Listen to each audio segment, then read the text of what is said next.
वर्षभर सुमारे 50हून अधिक मुलाखती झाल्या, पण आज मी साहित्यिकाला प्रथमच सादर करतोय. रसिको वाचको, मी राजेंद्र गरज.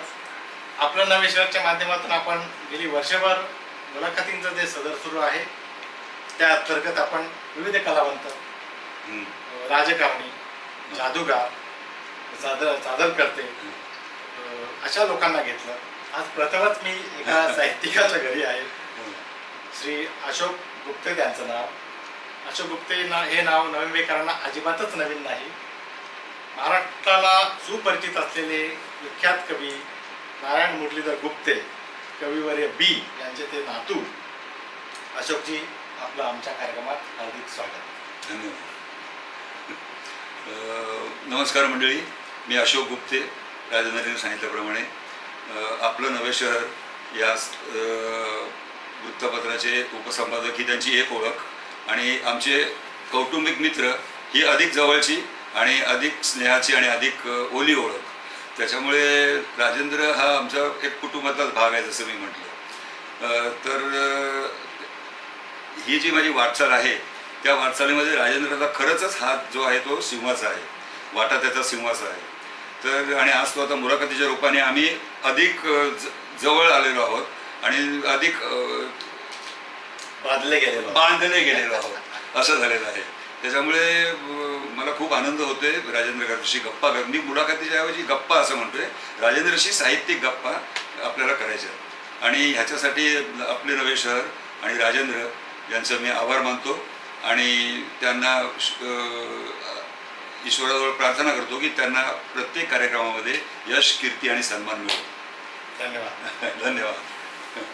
अशोकजी, तुमच्या वाटचालीचा मी साक्षीदार आहे, पण आपल्याला हे सगळं रसिकांना समजलं पाहिजे, बरोबर, त्यांना उलगडून दाखवलं पाहिजे. त्यासाठी माझा पहिला प्रश्न तुम्हाला असा असेल. माझ्या माहितीप्रमाणे आपले पूर्वज रायगड जिल्ह्याच्या पेण तालुक्यातल्या वाशीमध्ये त्यांचं काही काळ वास्तव्य होतं. नंतर ते वराड प्रांतात गेले. नेमकेपणानं आम्हाला तुमच्याकडून ऐकायचं आहे की हा सगळा काय प्रकार आहे. त्याशिवाय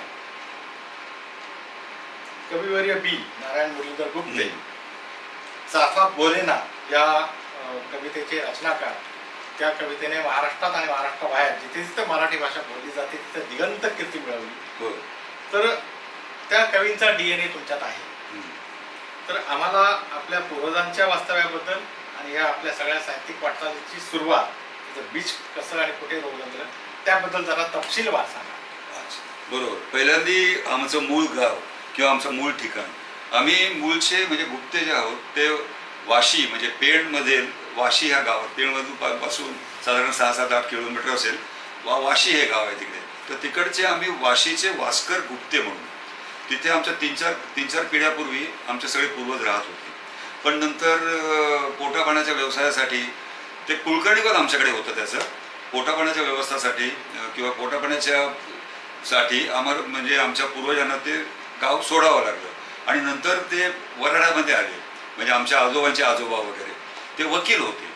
तर त्यांनी वराडामध्ये वकिली सुरू केली, म्हणजे आजोबांच्या वडिलांनी, म्हणजे आमच्या आजोबांच्या आजोबांनी, आणि तिथे ते स्थायिक झाले. त्याच्यामुळे आमची नाळ जी आहे ती वाशी गावशी 4 पिढ्यांपूर्वीच तुटली. आणि त्याच्यानंतर माझे वडील पोटापाण्यासाठी परत मुंबईला आले, आणि मुंबईला आल्यानंतर ते इथेच स्थायिक झाले. त्याच्यानंतर आमची पिढी पण तिथेच स्थायिक झाली आहे. त्याच्यामुळे आता तसं बघायला गेलं तर आमचं गाव असं नाहीच, आमचं गाव आता मुंबईच, म्हणजे पक्का मुंबईकर म्हणतात तसे आम्ही मुंबईचेच झालेलो आहोत. कारण 4 पिढ्यापूर्वी ते सगळं गेलेलं आहे. आणि तत्पूर्वी ते लोक खूप वराडामध्ये फिरले सगळेजण, म्हणजे अकोला, अमरावती वगैरे त्या ठिकाणी, नागपूर वगैरे या ठिकाणी आमचे नातेवाईक होते बरेच. तर अशा तऱ्हेने ही गोष्ट झाली की आमचं हे मूळ गाव आता सध्या काही राहिलेलं नाही. आम्ही तिकडे 1-2दा गेलेलो आहोत, त्या देवीसाठी गेलो होतो. देवीला आम्ही पाया पडून आलो कृतज्ञतेने. तिच्या उदरात तिने आम्हाला घेतलं, तिने आशीर्वाद दिले आम्हाला.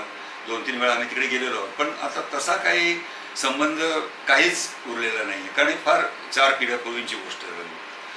आता दुसरं तुम्ही असं म्हणता की ही माझी वाटचाल कशी सुरू झाली, तर म्हणजे थोडंसं माझ्या बालपणाबद्दल मला सांगावं असं मला वाटतं. तुम्हाला काय वाटतं?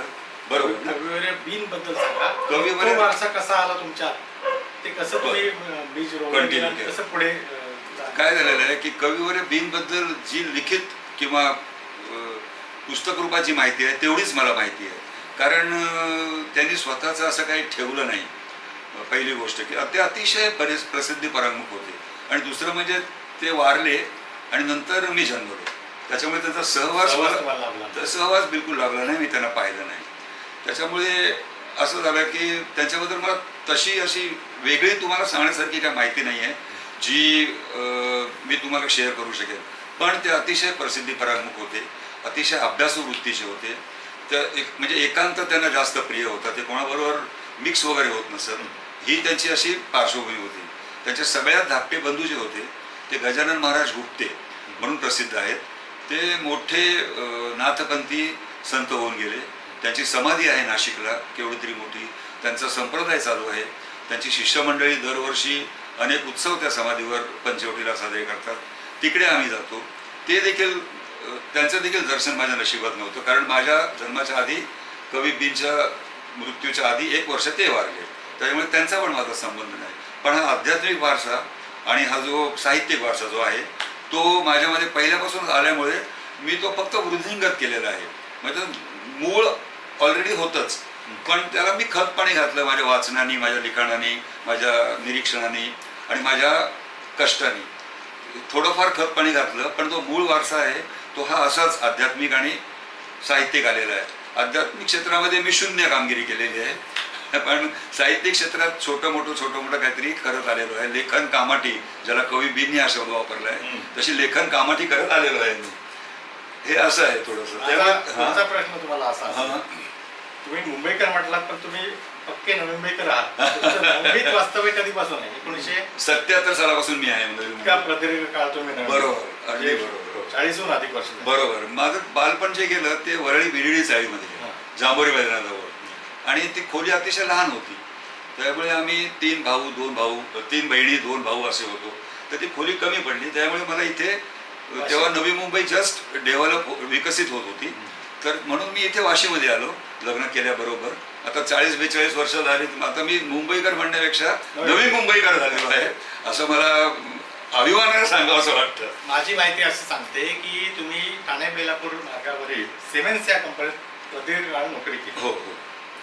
तर तुमचं करार हे पुस्तक मला वाटतं पहिलं असं. होय होय.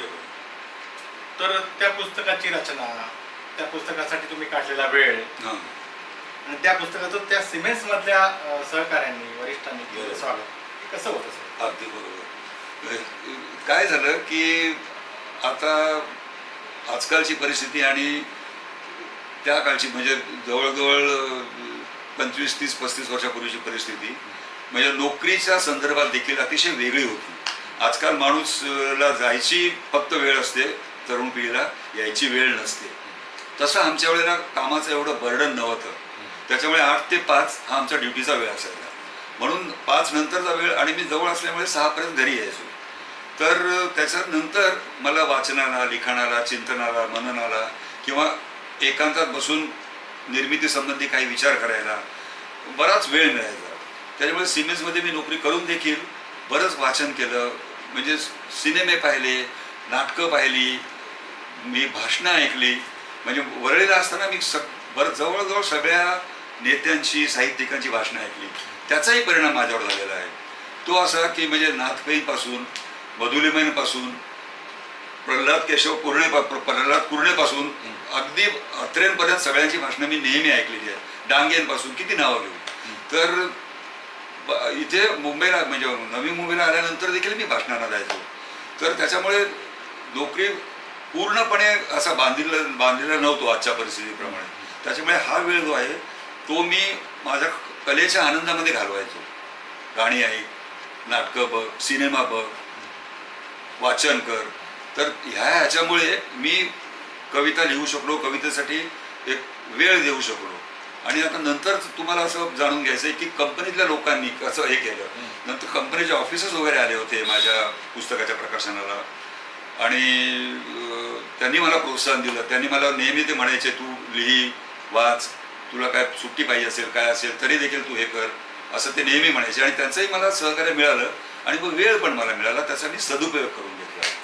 करार हा तुमचा पहिला ललित लेख नाही, पहिला कविता. तुमचं कवितेवर खूप प्रेम असणं स्वाभाविक आहे. तो वारसाच आहे. होय. पण तुम्ही ललित लेखनही केलेलं आहे. हो. तुम्ही रुमीसारख्या प्रख्यात कवीच्या भाषांतर कवितांचं होय, भाषांतर होय, केलं. होय. आत्मबीजाची पौर्णिमा नावाचं हो. एक पुस्तक सुद्धा ते दीर्घ. सुद्धा दीर्घ काव्यच आहे. चरित्र लिहिलेलं आहे. सांज चकवा हो. आपण एक कविता संग्रह हो. केला. अशी सगळी पुस्तकं मागवावी गेली. तर तुमचं जास्त प्रेम कवितेवर का की ललित लेखनावर जास्त प्रेम आहे? तुम्ही याच्यात मी तुम्हाला जर सांगितलं तुमच्या पसंतीचं जास्त काय त्याचं काय उत्तर द्या? नक्कीच. मी थोडं पाणी पितो हा. हो जरूर.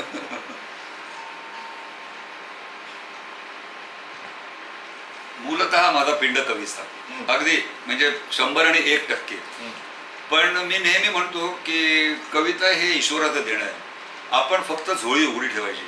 जर त्याने दिलं तर घ्यायचं, जे दिलं ते घ्यायचं. तर होतं काय की ह्या कवितेच्या निर्मितीच्या काळामध्ये काही काळ तुमचा असा त्याला काय म्हणतो भाकड जातो. म्हणजे कविता 6-6 महिने सुचत नाही, वर्ष सुचत नाही. आणि कविता पाडणाऱ्यापैकी मी नाही आहे. त्याच्यामुळे ती आली पाहिजे. कविता आपण करत नाही, कविता येते, कविता होते. तर ज्या वेळेला कविता होत नाही त्यावेळेला काय करायचं? हात तर लिहिता पाहिजे. बरोबर. हात लिहिता असल्याशिवाय तुम्हाला कंटिन्युटी मिळत नाही, तुमची सवय जाते. मग हात लिहिता असण्यासाठी मी ललित लेखनाकडे वळलो, मी कथा लेखनाकडे वळलो, मी भाषांतराकडे वळलो. रुमी नावाचा एक मोठा संत होऊन गेला 13व्या शतकामध्ये. तो अतिशय महान संत होऊन गेला, मौलाना जलालुद्दीन रुमी. त्याच्याबद्दल 1-2 शब्द सांगतो की तो अरेबिक होता. He was an Arabic basically. तर तो अफगाणिस्तान वगैरे त्या साईडचा होता. तर तो अतिशय मोठा संत होऊन गेला. तर त्याने हजारो कविता लिहिलेल्या आहेत, गझला वगैरे लिहिलेल्या आहेत. खूप त्याचा संग्रह आहे. तर हा माझ्या मनामध्ये खूप रुंजी घालायचा.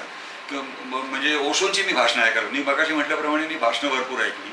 तशी ओशोंची प्रवचनं मी 8-8 दिवस कंटिन्युअस क्रॉस मैदानाच्या तिकडे ऐकायला जायचो.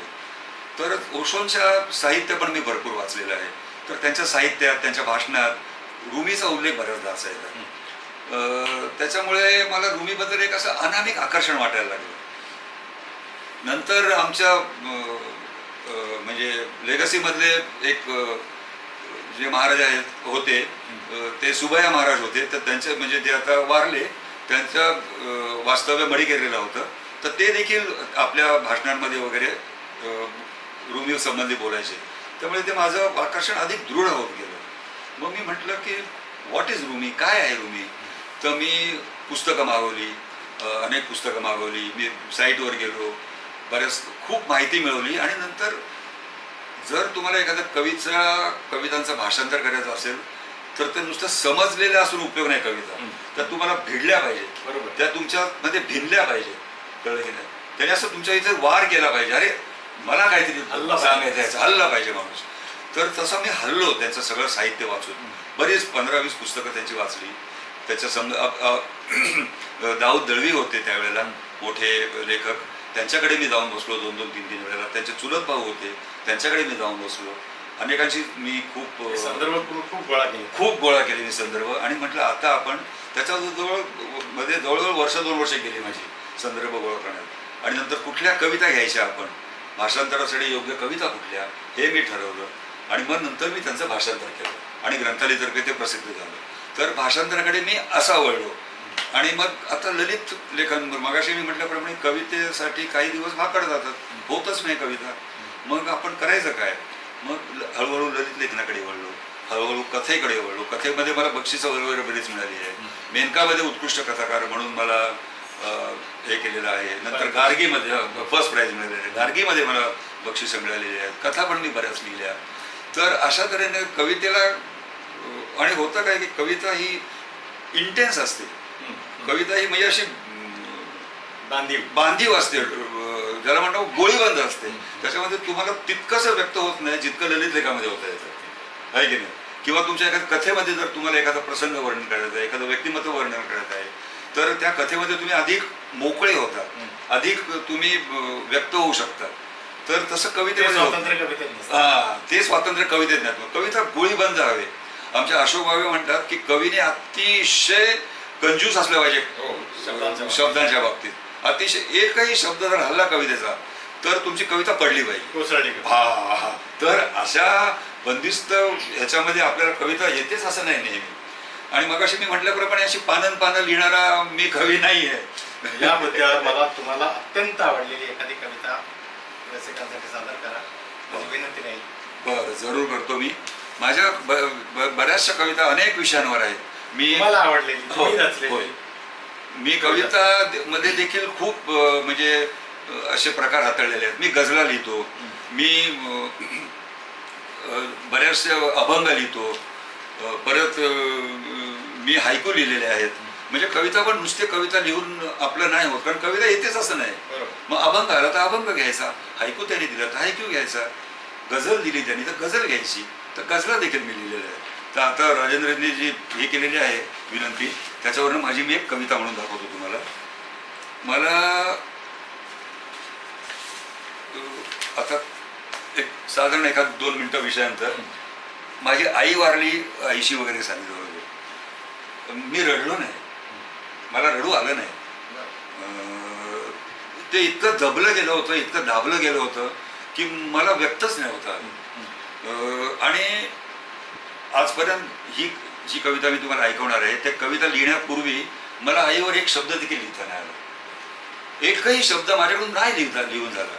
मी सतत तिचा विचार करायचो, सतत तिच्याबद्दल आठवण काढायचो. तिचे अनेक प्रसंग, तिचे अनेक रूप, अनेक गोष्टी माझ्या मनात अशी खळबळ खळबळ खळबळ निर्माण करत असायची.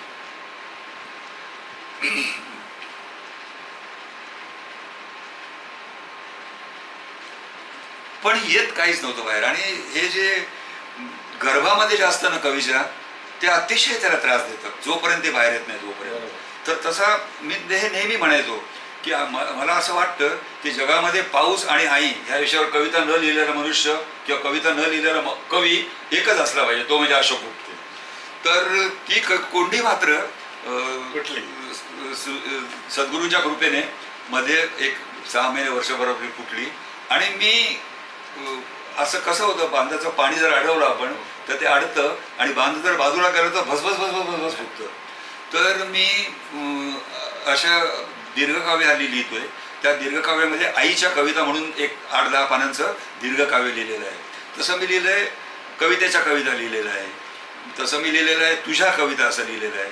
त्या सिरीजमध्ये मी आईच्या कविता म्हणून 8-10 पानं अशी लिहिली, आणि त्याच्यात ती एक छोटी कविता माझ्याकडून आली आहे. तर ती कविता मी सादर करतो. शीर्षक आहे कवितेचं, आई जाते तेव्हा. आई जाते तेव्हा, आई जाते तेव्हा तिच्या भडकलेल्या चितेच्या अभद्र प्रकाशात लपलेला असतो भविष्याचा काटेरी काळोख. पसरलेलं असतं प्रत्येक क्षणावर स्मशानातील करकरीत तिन्ही सांजेचं अगोचर सावट. आई जाते तेव्हा तिच्या भडकलेल्या चितेच्या अभद्र प्रकाशात लपलेला असतो भविष्याचा काटेरी काळोख. पसरलेलं असतं प्रत्येक क्षणावर स्मशानातील करकरीत तिन्ही सांजेचं अगोचर सावट. उभा राहतो अवघा भूतकाळ वर्तमान बनून, उभा राहतो अवघा भूतकाळ वर्तमान बनून. तिच्या नजरेतील कपिलेची कणव, स्पर्शातील मुलायम मखमल, कुशीतील अवघा आश्वस्त भाव. रात्र रात्र वाट पाहणं, कितीही सांगितलं तरी एकटीनं न जेवणं. साऱ्या चुका पदरात घालून वडिलांकडे वकिली करणं. तिनं खाल्लेल्या खस्ता विसरून आपलं मजा मारणं. केलेल्या त्यागाच्या 1%ही तिच्यासाठी न करणं. तिनं खाल्लेल्या खस्ता विसरून आपलं मजा मारणं. आपण मजाच मारत असतो, तिनं खाल्लेला खस्ता नाही आठवत. तिनं खाल्लेल्या खस्ता विसरून आपलं मजा मारणं. केलेल्या त्यागाच्या 1%ही तिच्यासाठी न करणं. हे सारं सारं सारं आठवतं. फेर धरून नाचत असते, फेर धरून नाचत असते तिला गृहीत धरून जगलेल्या मस्तवाल क्षणांची बेमुरवत भूतावळ. फेर धरून नाचत असते तिला गृहीत धरून जगलेल्या मस्तवाल क्षणांची बेमुरवत भूतावळ. धडधडत असते काळजात, धडधडत असते काळजात तिराहितानं भडागणी दिलेल्या बेवारशी प्रेताची चिता सतत. धडधडत असते काळजात तिराहितानं भडागणी दिलेल्या बेवारशी प्रेताची चिता सतत. अनुभवत असतो मूकपणे हरवलेल्या आईसाठी घनदाट अरण्यात कालवडीनं बेंबीपासून मारलेला काळीज हदरवणारा अगती खांबरडा. आई जाते तेव्हा आई जाते तेव्हा थांबलेला नसतो सूर्य उगवण्याचा, आई जाते तेव्हा थांबलेला नसतो सूर्य उगवण्याचा, पण पार मावळून गेलेला असतो अचानक, पण पार मावळून गेलेला असतो अचानक आपल्यातील सूर्य जन्मभरासाठी, पण पार मावळून गेलेला असतो अचानक आपल्यातील सूर्य जन्मभरासाठी फिरायला लागतो भणंग होऊन उजेडाची भीक मागत दारोदारी आयुष्यभर. थांबलेली नसतात फुलं फुलायची, पण निर्माल्य झालेलं असतं आयुष्य, हरवलेलं असतो त्या फुलांच्या गंधात. उभा असतो समोर आव असून दुःखाचा जाळणारा उजाड उद्ध्वस्त हताश गाव, वादळात सापडलेली नाव आणि इतरांपासून लपवलेला काळजातला भगभगता नाव. सहानुभूतीचे शब्द ठरतात फोल, सहानुभूतीचे शब्द ठरतात फोल, त्याचं काहीच उरत नाही मोल. मनामध्ये असतं फक्त एकच शल्य, हरवलेलं असतं बाल्य. मनामध्ये असतं फक्त एकच शल्य, हरवलेलं असतं बाल्य. तिचं नसणं जणू क्रूर काळानं कापलेला काळजाचा एक कप्पाच, जणू क्रूर काळानं कापलेला काळजाचा एक कप्पाच. आई जाते तेव्हा, आई जाते तेव्हा, आई जाते तेव्हा. एकदम अंगावर येणारे आणि व्याकुळ करणारे, प्रत्येक मित्राला ज्याने आईचा चिरविरह सहन केला आहे त्याला अतिशय व्याकुळ करणारी कविता आहे. याला धरून मला माझा पुढचा प्रश्न असा असेल की तुम्ही नवी साहित्यिक वर्तुळात प्रदीर्घ काळ वावरत आहात. तुम्ही नवी मराठी साहित्य संस्कृती मंडळाचं आणि कला मंडळ यांचं जे नवी नावाचं मुखपत्र आहे, मासिक आहे, हो, त्याचं 3 वर्ष संपादन हो. कोकण मराठी साहित्य परिषद यांची वाशी शाखा, त्याचे तुम्ही अध्यक्षपदी भूषवलेलं आहे. आणखी काही साहित्य क्षेत्रात काम करणाऱ्या संस्था असतील त्यांच्याशी आपला निकट संबंध आणि संपर्क राहिलेला कसा होता तो सगळा अनुभव? खरं म्हणजे ते आता सगळे दिवस मला आठवायला लागले. भारावलेला काळ होतो. म्हणजे कोमसाभा नुकतीच सुरू झाली होती आणि बाई मधुबाईंनी इकडे येऊन ती मुहूर्तमेढ रोवली होती आणि नंतर अनेक कवी संमेलनं व्हायची, कवितांचे कार्यक्रम व्हायचे, पुस्तक प्रकाशनं व्हायची. पर्यंत शिवराम जांभळे होते, साहेबराव ठाणगे आहेत आमचे, आणि मोहन भोईरचा बरा कोमसाभामध्ये खूपच ॲक्टिव्ह होता. मोहन भोईर अनेक कार्यक्रम करायचा. नंतर आजकाल कसं असतं जसं की आता लाईकवर तुमच्या कवितेची योग्यता ठरते. अरे मला एवढे लाईक मिळाले, मला तेवढे लाईक मिळाले. तर आता तसं त्यावेळी नव्हतं, तसं अगदी बरोबर, तसं त्यावेळी नव्हतं. आणि आता आम्ही ज्यावेळेला एखाद्या कवी संमेलनामध्ये अध्यक्ष असतो किंवा कॉम्पेअरिंग करत असतो त्यावेळेला आमच्या कानात येऊन कवी सांगतात की मला या कवितेला 150 लाईक मिळालेले आहेत, ते जरा सांगा तुम्ही, प्लीज जरा सांगा. आणि मला 150, ह्या कवितेला 150 लाईक मिळाले. तर तेव्हा तसं नव्हतं, फक्त शब्दांना किंमत होती आणि सकस बरंचसं साहित्य लिहिलं जायचं. आणि दुसरं म्हणजे आम्ही मित्रमंडळी भेटायचो एकमेकांना आणि एकमेकांच्या नुसत्या इतर म्हणजे स्वतःच्या कविता ऐकवायचो नाही. जसं हल्ली बऱ्याचदा होतं की स्वतःच्या ऐकत होतो कविता आणि जातो, असं नव्हतं. तर तो एकमेकांच्या कविता ऐकवायचो, काय लिहायचं आहे ते सांगायचं. साहेबराव ठाणगे होते आमचे, मगाशी मी म्हटल्याप्रमाणे, पर्यंत शिवराम जांभळे किंवा आपले शंकर सखाराम होते. म्हणजे पहिल्यापर्यंत ते होते, नंतर ते लांब गेले. पण त्यांच्या माझ्या भेटीनंतर कोमसापा वगळता देखील व्हायच्या. तर त्यांच्याशी संपर्क यायचा, ते बऱ्याचदा गाईड करायचे काय काय. मला त्यांनी चाफा कवितेचा अर्थ सांगितलेला अजूनही आठवतोय. एकदा आम्ही स्टेज शेअर केलं होतं तेव्हा गप्पा झाल्या होत्या. परत त्यांच्या घरी मी 1-2दा गेलो होतो, पण ते अचानक वारले बिचारे. मोठं काम होतं त्यांचं, शंकर सखारामांचं. पर्यंत होता, पर्यंत पण अचानक वारला. आता साहेबराव ठाणगे आहेत आमचे, परत डॉक्टर अशोक पाटील आहेत, ते पण आमच्या खूप म्हणजे हे आम्ही एकमेकांना आमच्या कविता ऐकून दाखवतो, त्यातल्या उणीवा दाखवतो, सांगतो आणि दोघे म्हणजे एकमेक जण आम्ही सुधारायचा प्रयत्न करतो. त्या दृष्टीने त्यांचा पॉझिटिव्हली त्यांचा विचार करतो की बाबा नाही, हा तुझा शब्द बरोबर नाही वाटत किंवा ही कल्पना काय खास नाही रे बघ, किंवा हे नको आहे, असं एकमेकांना आम्ही डेव्हलप करत जातो. आणि ह्या सगळ्या वातावरणामध्ये आपली कविता जिवंत राहते आणि संबंध चांगले राहतात. तर तसं आता राहिलेलं नाही. आणि आता 1.5 वर्षाचा काळ तर अतिशय दुःखदायक आणि काळ म्हणूनच प्रसिद्ध होईल. तर त्या असं काही घडतच नाही, पण तो काळ खरंच चांगला काळ होता आणि आम्ही बरंच काय काय केलं त्या काळात. तुमचा करार आल्यानंतर दुसरं पुस्तक मला वाटतं सांज चकवा असेल. बरोबर. तर त्याच्यात किती काळ होता आणि बराच काळ होता. सांज चकवा नंतर हा. आत्मबीजाची पौर्णिमा असेल, हो. भूमी असेल, बरोबर. किंवा आता चिंतन चंद्राची प्रकाश वलय, चिंतन जमराची प्रकाश, तुला मी थांबवतो. चिंतन जमराची प्रकाश वलय मित्रांनो, मी फक्त लिहू शकलो राजेंद्रमुळे. माझ्या मागे लागला तुम्ही सजरल्या. अरे बोललो हे माझं काम नाही, ललित मी कमी लिहितो, तुला माहिती आहे. आता मी तुम्हाला सांगतो. हे म्हणजे कसं झालं माहिती का? वाढप्याला श्रेय देत आहे. ज्याने बनवलं त्याचं श्रेय आहे ते रांड्याचं श्रेय वाढप्याला नको. बरोबर. ती तुमची निर्मिती होती आणि ते त्याचं पण श्रेय तो तुम्हाला. इन्स्टिगेट त्यांनी बरंच केलं, मला प्लॅटफॉर्म मिळवून दिलं त्यांनी. खरं म्हणजे कुठल्याही तुम्हाला जर कल्पना असेल की वृत्तपत्रामध्ये प्लॅटफॉर्म मिळणं अतिशय कठीण आहे. तुम्ही इतर ठिकाणी जा, तुम्हाला 10 फेऱ्या मारायला लागतात, 4 लोकांच्या पाया पडायला लागतं. पण मला पूर्णपणे स्वातंत्र्य दिलं राजेंद्रनी आणि वर्षभर माझ्याकडून लिहून घेतलं. तर त्या लेखांचा आणि इतर ललित लेखांचा संग्रह हा जो आहे तो चिंतन झुमराची प्रकाश वलय म्हणून नुकताच मागच्या महिन्यामध्ये प्रसिद्ध झाला. मूळ प्रश्न राहिला तर आता तुझा प्रश्न की करार आणि सांज चकवा हो. याच्यात अंतर एवढं का पडलं? त्याचं कारण मी तुम्हाला म्हणजे हा प्रश्न विचारण्याचं कारण तुम्हाला सांगतो. विश्राम बेडेकरांनी रणांगण कादंबरी लिहिली, बरोबर आहे. त्यानंतर त्यांनी 25 वर्ष काही लिहिलंच नाही. एक झाड 2 पक्षी आणि रणांगण मध्ये 25 वर्षाचं अंतर. तर त्यांना माझ्यासारख्या एका वेड्या पत्रकाराने विचारलं 25 वर्षाचं अंतर या 2 कलाकृतीमध्ये काय बरं? तर त्यांनी दिलेलं उत्तर महत्वाचं आहे. काय बरं? ते म्हणाले ती कादंबरी चांगली झाली तर मला कोणी सांगितलंच नाही. कोणी सांगितलंच नाही चांगली झालं तर माझी हिंमत कशी होईल पुढचं बरोबर. हे कारण आहे. जर एखादी कलाकृती चांगली असेल तर रसिकांनी त्याची दाद दिली पाहिजे. अगदी पत्रकार असतील, समीक्षक असतील, रसिक वाचक असतील, त्यांनी त्याला भरभरून प्रतिसाद दिला, उचलून धरली पाहिजे. तर ते तसं झालं नाही म्हणून तो 25 वर्षाचा मोठा कालखंड मध्ये गेला. तुमच्या बाबतीत काय झालं? अगदी बरोबर आहे. 1997 साली माझा करार हा कविता संग्रह प्रसिद्ध झाला आणि त्याच्यानंतर 2009ला म्हणजे जवळजवळ 13-1 वर्ष 11-12 वर्षांनी तो खंड पडला 11-12 वर्षाचा.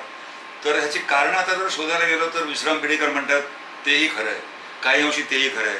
ज्या वेळेला म्हणजे कविता हा स्वांत सुखा ह्या असा प्रकार आहे हे मला आता कळायला लागलेलं आहे. पण त्यावेळेला काय होतं की कोणी प्रामाणिकपणे पाठीवरून हात फिरवला किंवा तू चांगलं लिहितोयस किंवा तुझ्यामध्ये पोटेन्शियल आहे असं कोणी म्हटलं तर थोडासा हुरूप यायचा आणि हुरूप आला की आपलं रूप बदलतं. त्याच्यामुळे आपण थोडंसं चांगलं वाचन लिखाण करायचा प्रयत्न करतो. येईलच असं नाही, पण तसं कोणी मला असं ॲप्रिशिएट पण नाही केलं. कळलं की नाही? हा एक कारण असू शकेल. आता तू मला नवीन विचार डोक्यात दिलास.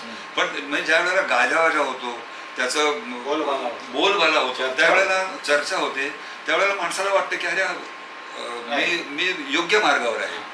तर तसं असणं देखील साहजिकच आहे. आणि नंतर दुसरं म्हणजे त्या काळामध्ये वाचन भरपूर केलं. मी मागे म्हटल्याप्रमाणे मी वाचन केलं भरपूर. मी भाषणं ऐकली, मी पिक्चर पाहिले, मी कव्वालीचे कार्यक्रम ऐकले, मी अनेक गोष्टी म्हणजे बहुश्रुतता जी हवी आहे. आणि हा बहुश्रुतता हा अतिशय चांगला शब्द आहे. कारण कवीनं नुसतं कवी असून उपयोग नाहीये. कवीला चित्रकलेची माहिती पाहिजे. मी चित्रकलेची प्रदर्शनं कितीतरी पाहिली. जहांगीरला जायचो धावत चित्रकलेची प्रदर्शन पाहिली. जे कृष्णमूर्ती आले जे स्कूल ऑफ आर्टला की मी चाललो संध्याकाळी कामावरनं सुटल्यावर. ओशो आले की मी चाललो संध्याकाळी. ओशोना मी पाहिले अतिशय तुला माझ्यासारखा जवळून पाहिलेलं आहे आणि 8-8 दिवस त्यांची प्रवचन ऐकलेली आहेत. आणि माझी एक सवय होती की कुठलाही वक्ता जर आपण त्याचं भाषण संपलं की तो त्याचा जवळ जायचा आणि त्याला आपण बघायचं. कॉम्रेड डांगेला मी पाहिलेलं आहे असं. म्हणजे त्यांचं भाषण संपलं, कार्यक्रम संपला की ते अक्षरशः त्या कामगारांमध्ये कामगारांच्या सारखे वावरून काय रे दारू सोडलीस काय? नाही काय अजून सोडली काम बायकोला येऊन भेटतो.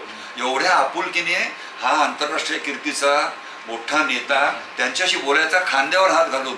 कोणी त्यांची टोपीच काढली एकाने. तर काय रे काय झालं टोपी पाहिजे काय हे अशा इतक्या म्हणजे हे जे संस्कार आहेत ना हे नम्रतेचे अलिप्ततेचे किंवा झूल न पांघरण्याचे हे सगळे संस्कार मला ह्या लोकांकडून मिळालेले आहेत. मधुलिमांचं भाषण मी ऐकलं, नाथपैची मी भाषणं ऐकलेली आहेत. तर नाथपै इतके नम्र की काय काय बोलणं. वसंत बापट अरे केवढी मोठी मोठी माणसं काही काळच मी त्यांना पाहिलं, पण मला ते मनावर ठसा माझ्या उमटवून गेली ती लोक. तुम्ही फार भाग्यवान आहात की हो. एवढ्या मोठ्या लोकांना हो. रूबरू होण्याचं, समोरासमोर हो, भेटायचं, हो. आशीर्वाद घेण्याचं अगदी, अगदी, भाग्य अगदी. तुम्हाला लाभलं. हो. त्याला जोडून माझा पुढचा प्रश्न असा असेल, एवढ्या सगळ्या अभिजात दर्जेदार रचना आपण केल्या, कविता असतील, लेखसंग्रह असतील, आताही तुम्ही नागपूर तरुण भारतला तुमचा हो हो हो हो हो हो.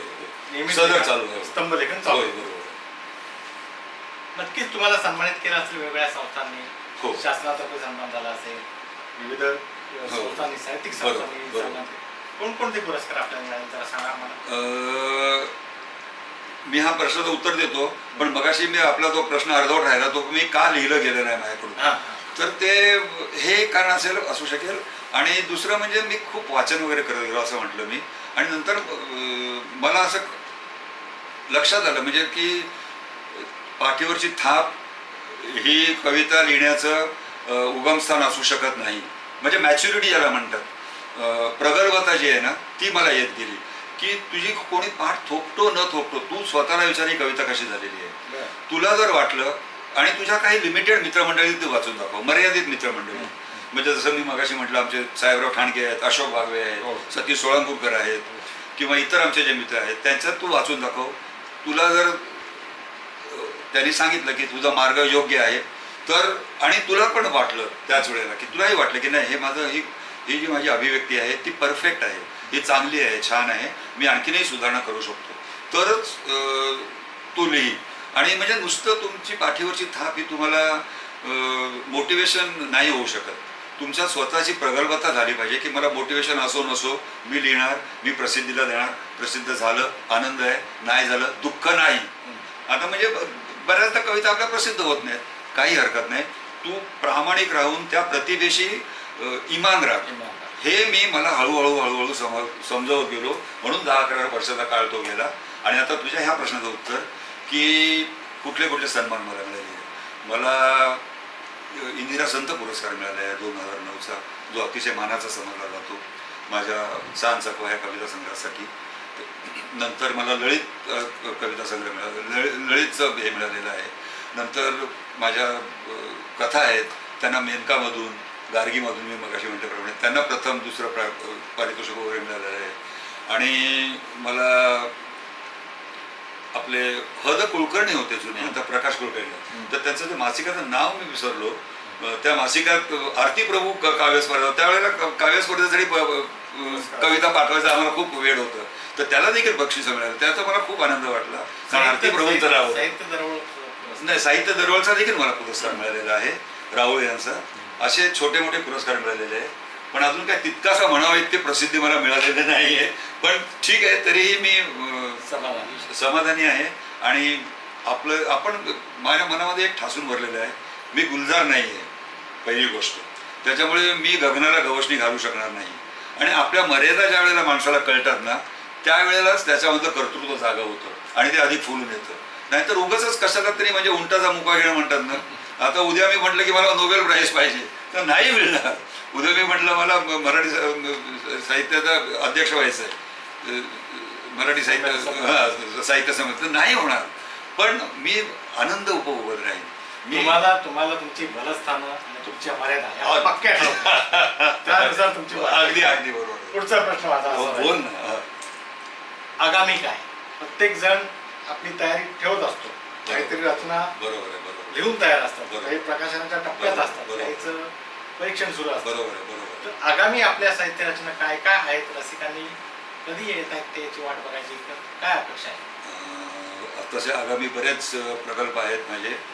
सद्गुरू कशी काय त्याला वाट करून देत आहेत ते मला बघायला लागेल. त्याच्यामधला एक महत्त्वाचा आणि साधारण 6 महिन्यात प्रसिद्ध होईल असा एक प्रकल्प असा आहे, बुद्धायन नावाचं. मी एक गौतम बुद्धांच्या वरचं मुक्त छंदातलं त्यांचं चरित्र लिहिलेलं आहे. मुक्त छंदातलं चरित्र त्यांचं अजून कोणी लिहिलेलं आहे असं माझ्या वाचनात नाही. गौतम बुद्धांचं ते सिद्धार्थपासून बुद्धांपर्यंतचा झालेला त्यांचा प्रवास मी संपूर्णपणे मुक्त छंदामध्ये जवळजवळ 150-200 पानात लिहिलेला आहे, तयार आहे. डिम्पल पब्लिकेशनकडे तो आहे.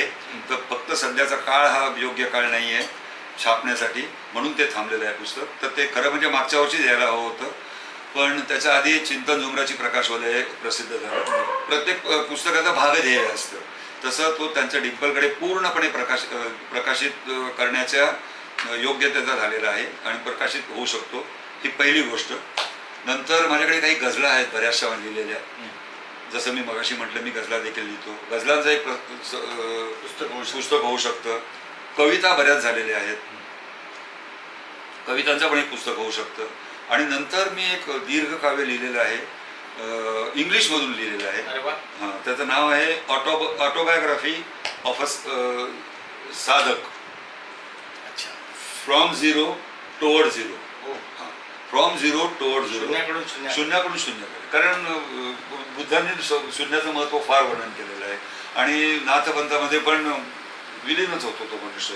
म्हणून from zero toward zero, autobiography of a साधक असं त्याचं नाव आहे. किती पानांचं होईल? तो जवळजवळ 150 पानाचा होईल. पण त्याला प्रकाशक मी शोधतोय, अजून तो मला मिळाला नाही. तुला कोण योग्य माणूस असेल तर मला तू जरूर सांग. असे हे छोटे छोटे प्रकल्प आहेत.